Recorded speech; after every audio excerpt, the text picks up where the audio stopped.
Good morning student. आज हम यहाँ पर 8th क्लास जो एसएसटी सब्जेक्ट है और इसमें चैप्टर 6 में सर्वोच्च न्यायालय का गठन, सर्वोच्च न्यायालय के बारे में अध्ययन करेंगे कि सर्वोच्च न्यायालय का निर्माण किस प्रकार से होता है या इसकी नियुक्ति कौन करता है, इसका गठन किस प्रकार से होता है, इसकी क्या क्या योग्यताएं हैं और कितना इसको वेतन मिलता है और किस प्रकार से इसको पद से हटाया जा सकता है और कितने वर्ष इसका कार्यकाल होता है, इसके बारे में अध्ययन करेंगे। तो सबसे पहले सर्वोच्च न्यायालय क्या है और किस प्रकार से इसका निर्माण किया जाता है।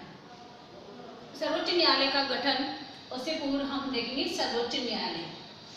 देखो, सर्वोच्च न्यायालय एक संघीय व्यवस्था है जिसका प्रमुख कार्य संविधान की व्याख्या करना है।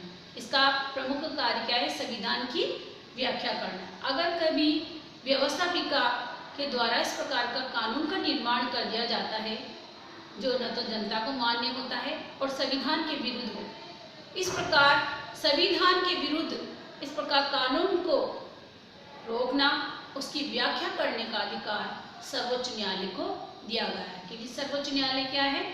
हमारा अंतिम न्यायालय है।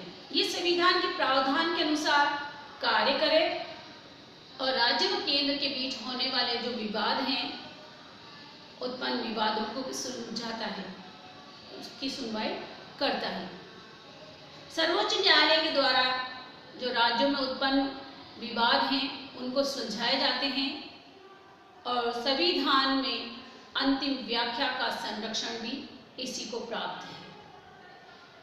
किसी कानून के माध्यम से अगर इस प्रकार गलती से कानून निर्माण होता है तो उसमें सर्वोच्च न्यायालय अपनी महत्वपूर्ण भूमिका निभाता है और सर्वोच्च न्यायालय और उच्च न्यायालय मूल अधिकारों की रक्षा भी करते हैं।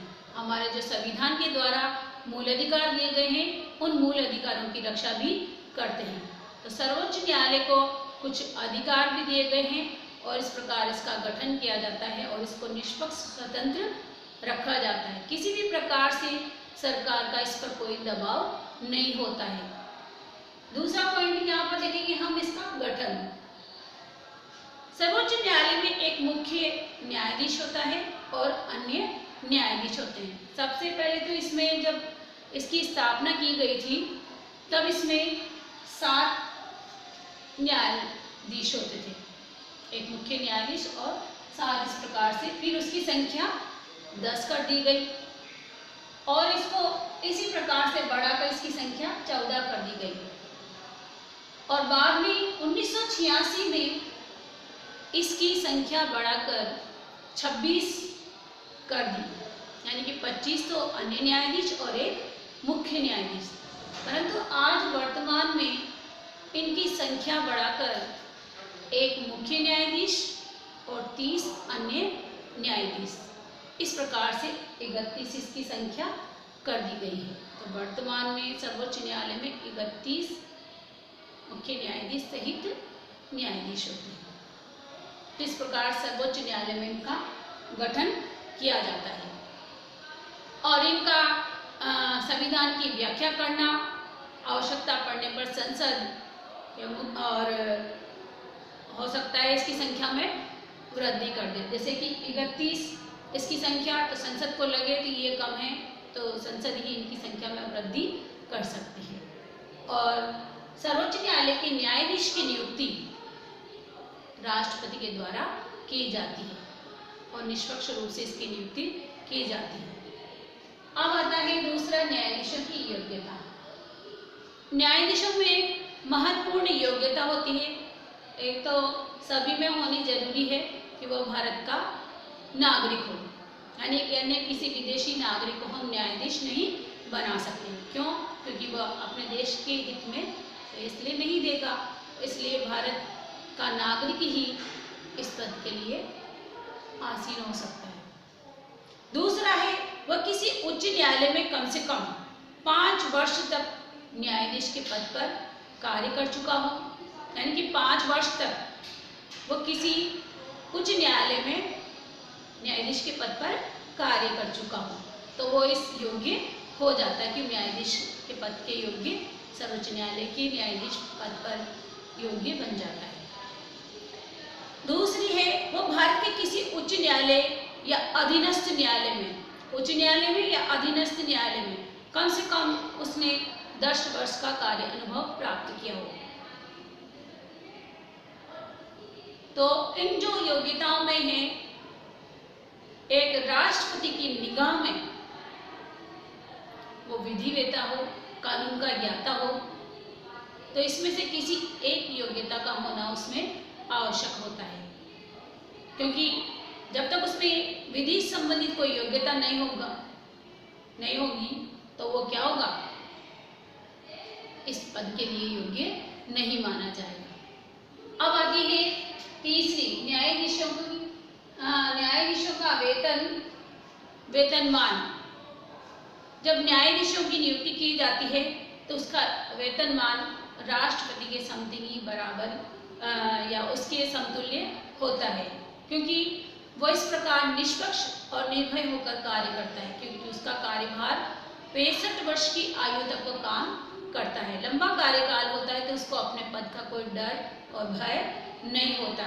इस तरह सर्वोच्च न्यायालय के न्यायाधीश का वेतन भारत की संचित निधि से दिया जाता है। इसका जो वेतन है भारत की संचित निधि से दिया जाता है।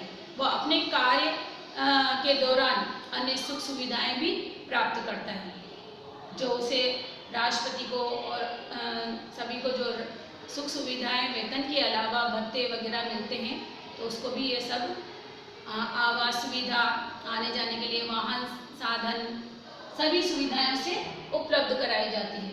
इसी प्रकार उसका वर्तमान में आज जो वेतनमान है 2,80,000 प्रति मासिक वेतन दिया जाता है। इस प्रकार से वेतन दिया जाता है, ये प्रति माह होता है, प्रति माह वेतन होता है ये। तो वर्तमान में 2,80,000 प्रति माह वेतन मुख्य न्यायाधीश को मिलता है। इसी तरह से मुख्य न्यायाधीश अपनी सलाह से अन्य न्यायाधीशों की नियुक्ति करता है और राष्ट्रपति को सलाह देता है, और राष्ट्रपति की सलाह से अन्य न्यायाधीशों की नियुक्ति भी करता है। अब आता है इसका कार्यकाल एवं पदच्युति, यानी कि कार्यकाल कितने वर्ष तक वो कार्य करता है। यहाँ पर वो 65 वर्ष की आयु पूर्ण होने तक कार्य करेगा।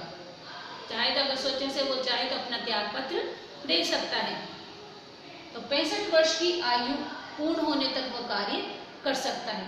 तो उसका लंबा कार्यकाल है, इस तरह वो भ्रष्ट नहीं हो सकता, क्योंकि उसे पद का कोई डर नहीं होता, इसलिए निष्पक्ष और स्पष्ट रूप से वो न्याय देता है।